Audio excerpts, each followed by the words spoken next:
sens que l'amour, qu'il va donner ce qu'il est pour que toi tu sortes de la mort. Tu vois, on te dit que l'homme, lui, quand il exprime l'amour, pour lui, l'amour, c'est que toute l'humanité doit servir le Créateur. Toute l'humanité doit servir le Créateur.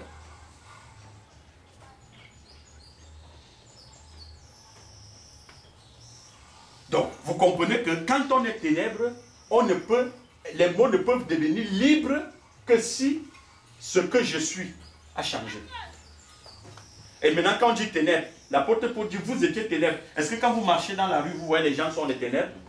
Mais il parle là d'un degré de compréhension, d'un type de compréhension, d'un état d'être, une façon d'être.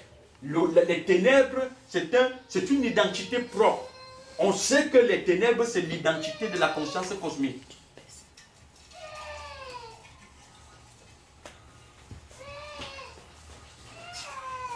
Donc les ténèbres, c'est l'identité de la conscience cosmique. La lumière, c'est l'identité de quelqu'un qui est révélé dans le Créateur. Donc, quelqu'un en qui la compréhension qui vient d'en haut a émergé là à l'intérieur. Il est la lumière.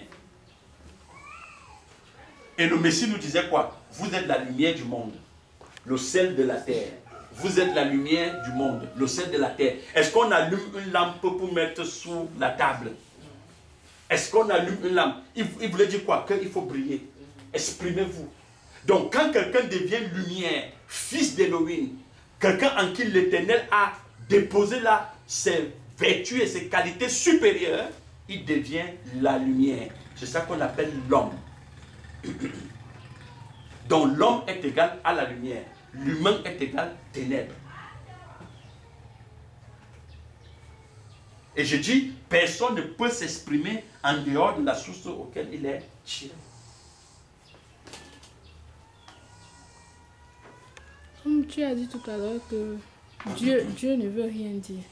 Oui. Dieu ne veut rien dire. Mais comment appeler alors celui-là qui doit émerger en nous? Voilà une très bonne question aussi. Vous verrez que vous allez voir que dans les Écritures, l'Éternel disait à Israël, n'est-ce pas? Il précisait qu'on ne devait pas le confondre avec les dieux des nations. Et quand il rencontre Abraham, il lui dit quoi? Abraham lui demande quel est ton nom. Même les Moïse, tous lui demandaient le nom. N'est-ce pas? Il dit à Moïse, je suis. Je suis. Je suis. N'est-ce pas? Le grand je suis. En anglais, on dit the great I am, I am. Je suis. N'est-ce pas? Et à Moïse, il va continuer à donner son nom. Il va dire il s'appelle Elohim, Yahvé, n'est-ce pas? Elohim Sabatao. Il va donner, c'est-à-dire il va se révéler au fur et à mesure. Alors, mais ce qui est un piège là-dedans, c'est que quand on est resté au niveau de la sémantique, je dis même les ténèbres peuvent dire Elohim. Même les ténèbres peuvent dire Elohim Sabatao. Les ténèbres peuvent dire Yahvé. N'est-ce pas? Les ténèbres peuvent dire comment je peux dire créateur. Mais le problème c'est où ça devient très intéressant. Vous voyez les Écritures, comme je vous disais la dernière fois, les gens, même si on dit que les Écritures sont touchées, révisées, même si on n'avait pas révisé les Écritures, aussi longtemps que tu es prisonnier du grand E, quand tu pars lire les Écritures, que ça soit pas seulement la Sainte Bible, que ça soit même un livre de Vaudou, un livre du Veda hindou, un livre, que ce soit le Coran, tu le lis avec la conscience qui t'anime. Est-ce que vous comprenez? Donc, que les gens laissent les guerres extérieures, mais retournent en eux, ils vont réaliser que même si c'est-à-dire tant que l'identité que tu es n'est pas crucifiée, tant que l'identité, les ténèbres, comme dit Paul, que tu es n'est pas crucifiée, toutes sortes de documents que tu vas toucher, tu le lis avec la conscience qui t'anime. Parce que l'être humain, c'est le répétiteur de la conscience cosmique. Il répète ce que la conscience cosmique veut qu'il dise. Est-ce que vous voyez un peu? Donc la sémantique ne change personne. Ce n'est pas parce que je dis Yeshua que je suis lumière. Ce n'est pas parce que je dis Jésus que je suis lumière. Ce n'est pas parce que je dis Bouddha que je suis vraiment serviteur de Bouddha. Ce n'est pas parce que je dis, je ne sais pas moi quoi, la chaise, le plateau, la télévision, la lumière que je suis lumière. on est lumière tant que, dès que l'identité que tu portes est crucifiée justement par la lumière. Et c'est pourquoi vous allez voir, je vous dis bien, vous verrez que ceux qui ont compris ces choses-là ont décollé. Je dis même dans le satanisme, ils ont décollé.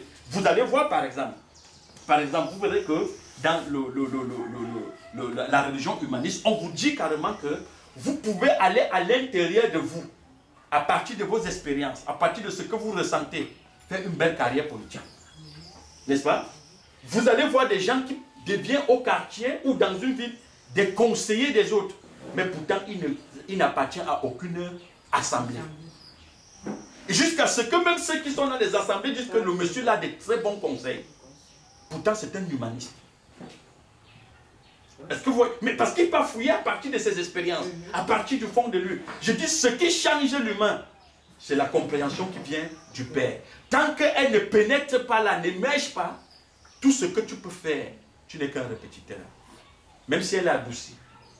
Il y a des répétiteurs qui sont bruts, il y a des répétiteurs qui sont doux, il y a des répétiteurs qui peuvent se cacher parce que Satan a plusieurs visages, comme je le disais au départ. Dans son visage arimanien, on voit plutôt, c'est-à-dire la gloire, comme on dit, c'est-à-dire l'éclat des structures humaines. On voit l'argent, n'est-ce pas? Dans son visage luciférien, ou dans son visage du démiurge, on te dit, les Platon te dit, c'est lui qui a construit tout l'univers. Dans son visage satanique, on va te dire que sacrifice humain. Et les gens ont peur. Mais pourtant, même quand il n'y a pas de sacrifice humain, l'amour de l'argent, tu es en train de vénérer Lucifer. Quand tu es dans l'amour de l'argent, quand tu es dans les soucis, quand tu es dans les plaintes, quand tu ignores qui tu es, tu n'es qu'un suppôt de Satan. Donc, le mot Dieu veut tout simplement dire ascendance. Le mot Dieu veut tout simplement dire ascendance.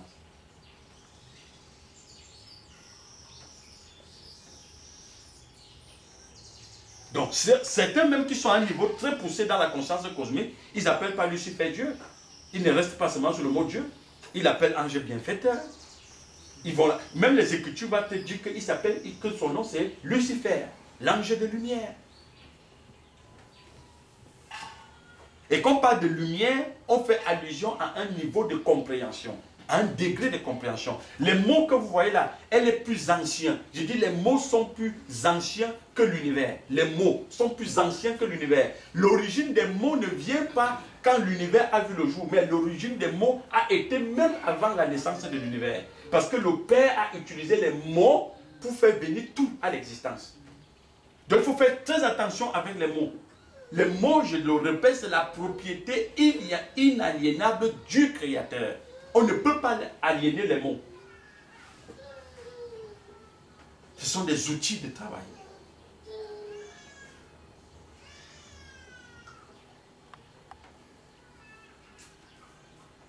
C'est ça.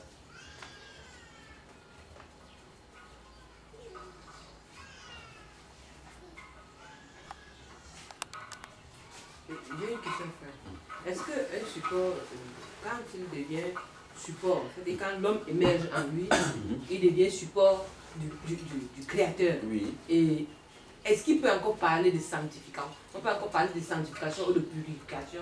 Mais il est sanctifié. Parce que tout ce que, c'est-à-dire que le simple fait que la compréhension a émergé là et a crucifié la compréhension astrale qu'il est, c'est-à-dire qu'il est dans la sanctification. Tout ce qu'il utilise, même s'il s'en sert de la voiture, il est dans une relation de sanctification. Quand il mange, il est dans une relation de sanctification. Les rapports avec les autres, il est dans une relation de sanctification. Voilà pourquoi vous voyez quand l'homme marchait avec les groupes humains, le troupeau humain, personne ne pouvait lui prêter son regard. Si tu étais disposé, c'est lui qui te prêtait son regard. Parce que c'est lui la sanctification. Ça veut dire, frère. Donc la sanctification n'a rien à y voir avec les abstinences. Exactement, c'est ça que je voulais dire. Voilà, c'est de la sanctification, n'a rien à y voir avec les abstinences. Si je m'abstiens de ci ou de ça, si je ne porte pas tel habit, cela ne veut pas dire que je suis sanctifié. Voilà pourquoi Paul dit que vous êtes ténèbres. Je dis bien que le contenu des mots ou l'identité des mots, le sens des mots ne peuvent changer que si l'identité de l'individu a changé. Donc si je suis ténèbre, que je m'abstiens de manger quoi que ce soit, de porter tel ou tel autre habit, n'est-ce pas, d'aller ou de ne pas aller, je suis là les ténèbres. Exact, c'est ça. Oui, je suis les ténèbres. Ce qui rend l'homme pur, c'est le changement de compréhension. Quand la compréhension change, celle qui découle de l'homme, si le Créateur te dote de ses facultés supérieures, tu deviens pur. Frère, donc c'est la conscience cosmique qui nous a donné la vision, le regard que il faut, c'est-à-dire qu'il faut se priver de telle ou telle autre chose pour se purifier ou pour se sanctifier. C'est ça, c'est ça. C'est pourquoi tu vas voir même dans des milieux incantatoires. Oui, dans les milieux incantatoires, les gens te disent pour se purifier, ils achètent des bougies, ils mettent des habits, ils portent des noms noirs, ils jeûnent. Tout ça là, ce sont des rituels religieux. Ce sont des rituels, des mécanismes humains. Tout ça, c'est un mécanisme humain. La compréhension qui vient d'en haut, parce qu'on voit bien que l'humain est ténèbre, comme dit l'apôtre Paul, et il est le prolongement des ténèbres. Donc quand les mots qu'il utilise, c'est aussi les ténèbres, parce que l'humain n'est pas en dehors des mots.